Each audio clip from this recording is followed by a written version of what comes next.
ಚಿಕ್ಕಬಳ್ಳಾಪುರ ಜಿಲ್ಲೆ ಸಹಕಾರಿ ಒಕ್ಕೂಟ ನಿಯಮಿತ ಸಂಘಕ್ಕೆ ಇಂದು ನಡೆದ ಚುನಾವಣೆಯಲ್ಲಿ ಜೆಡಿಎಸ್ ಬೆಂಬಲಿತ ಅಂಬರೀಶ್ ಟಿಎಲ್ ಮತ್ತು ಎಂ ಮುರಳೀರವರು ನಿರ್ದೇಶಕರುಗಳಾಗಿ ಆಯ್ಕೆಯಾದರು. ಆಯ್ಕೆಯಾದ ನೂತನ ನಿರ್ದೇಶಕರುಗಳು ಶಾಸಕರಾದ ಬಿಎನ್ ರವಿಕುಮಾರ್ ಅವರನ್ನು ಭೇಟಿ ಮಾಡಿ ಅಭಿನಂದನೆ ತಿಳಿಸಿದರು. ಆಯ್ಕೆಯಾದ ನೂತನ ನಿರ್ದೇಶಕರುಗಳಿಗೆ ಸನ್ಮಾನಿಸಿ ಸಿಹಿ ಹಂಚಿ ಸಹಕಾರ ಸಂಘವನ್ನು ಉತ್ತಮ ರೀತಿಯಲ್ಲಿ ನಿರ್ವಹಿಸಿ ತಾಲೂಕಿನ ರೈತರಿಗೆ ನೆರವಾಗುವಂತೆ ತಿಳಿಸಿದರು.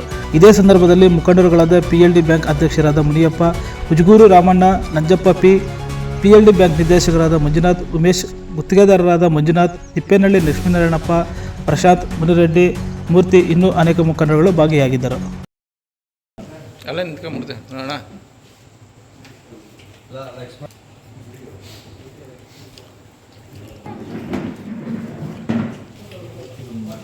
ತಿನ್ಸೋ ಅದೇ ಈಚ್ ಕಿಕ್ಕೇನೆ